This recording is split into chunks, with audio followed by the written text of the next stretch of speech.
रायगड, महाराष्ट्रासह देश विदेशातील ताज्या बातम्या पाहण्यासाठी मॅक्स इंडिया लाईव्ह चॅनलला सबस्क्राईब करा आणि बेल आयकॉन दाबायला विसरू नका.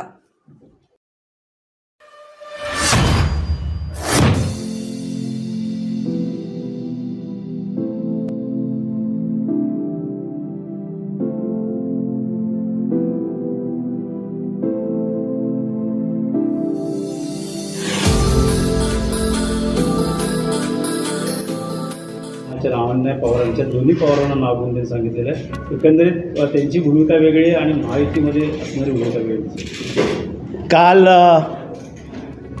शिवसेनेचे शिवराळ नेते विजय शिवतरे यांनी अत्यंत चुकीच्या अशा प्रतिक्रिया आमच्या सगळ्यांचे राष्ट्रीय अध्यक्ष, राज्याचे उपमुख्यमंत्री माननीय अजितदादा पवार साहेबांबद्दल दिल्या.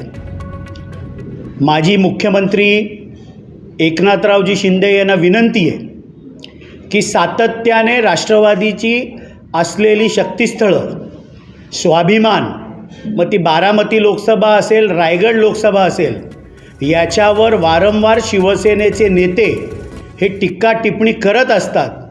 माझी माननीय मुख्यमंत्र्यांना विनंती आहे की त्यांनी आपल्या नेत्यांना आवरावं, अन्यथा आम्ही देखील राष्ट्रवादीचे स्वाभिमानी कार्यकर्ते आहोत.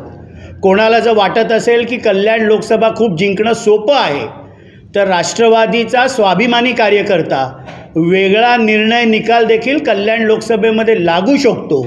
त्यामुळे जिल्ह्यातील महायुतीचं चांगलं वातावरण राहावं असं जर माननीय मुख्यमंत्र्यांना वाटत असेल तर आपल्या वाचाळवीर शिवराळ विजय शिवतरे यांना अडवावं, त्यांना योग्य ती समज द्यावी.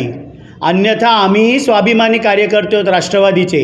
आमच्या नेत्यांवर, आमच्या शक्तिस्थळावर, आमच्या स्वाभिमानावर जर कोण घाला घालत असेल तर कल्याण लोकसभेमध्ये देखील वेगळा निर्णय आणि वेगळं चित्र हे दिसू शकतं. एवढंच मला या निमित्ताने बोलायचं आहे. कळस येतोय आणि 5 लाखांहून अधिक लोक पवारांच्या विरोधात आहे असं देखील वक्तव्य केलं जाते.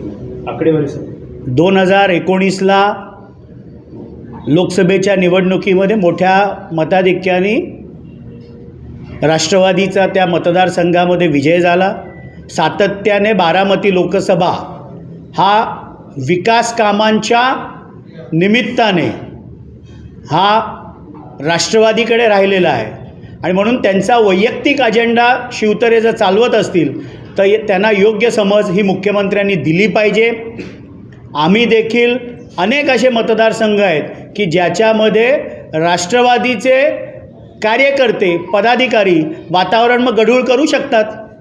अजितदादा नेहमीच बोलत आले, याला पाडा त्याला पाडा, चीड आणि राग असे. 2019च्या निवडणुकीमध्ये अजितदादांनी एक इशारा दिला होता शिवतरेंना आणि त्याचा हा राग आता काढतात का शिवतरे? आता संकेत दिले का निवडणूक? त्यावेळेला आमच्या सगळ्यांचं श्रद्धास्थान आदरणीय शरदचंद्रजी पवार साहेबांच्या वर व्यक्तिगत खालच्या पातळीची टीका ही तत्कालीन राज्यमंत्री विजय शिवतरे यांनी केली होती आणि त्याला प्रतिआव्हान हे माननीय अजितदादांनी दिलं होतं की तुझा आवाका किती, तू बोलतोस किती, यावेळेला तू कसा आमदार बनतोस.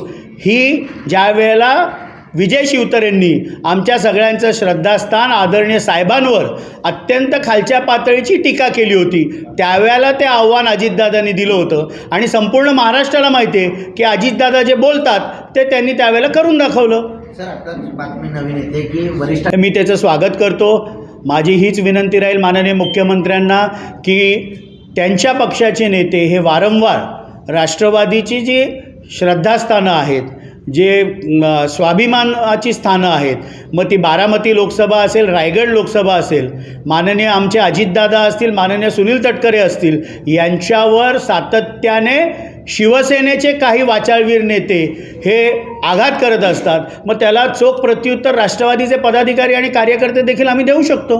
अख्खी बार 400 पार म्हणतोय, मात्र 7-12 यंदा कोणाचा असेल, सुमित्रा पवार असतील या सुप्रिया सुळे असतील, यांची लढत जी आहे ती समोर दिसून येते. राष्ट्रवादीचं घड्याळ तिथनं विजयी होईल हा आत्मविश्वास आम्हाला सर्व कार्यकर्त्यांना आहे. सर, इंडिया आघाडीची आज बैठक होते ठाण्यामध्ये. काय सांगाल? आणि दुसरीकडे महायुती देखील उमेदवार ठरत नाही, काय सांगाल? आणि 16 तारखेला राहुल गांधींच्या दौऱ्याच्या पार्श्वभूमीवर ही महत्त्वाची बैठक आहे.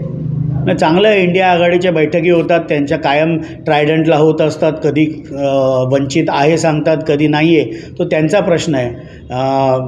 इंडिया आघाडीची बैठक होत आहे, चांगली गोष्ट आहे. त्यामुळे माहीत नाही त्या ठाण्यातल्या 3 लोकसभा ज्या आहेत की ठाणे शहर आहे, म्हणजे ठाणे लोकसभा आहे, भिवंडी लोकसभा आहे, कल्याण लोकसभा आहे, कोण लढेल ते त्यांचं त्यांनी ठरवावं.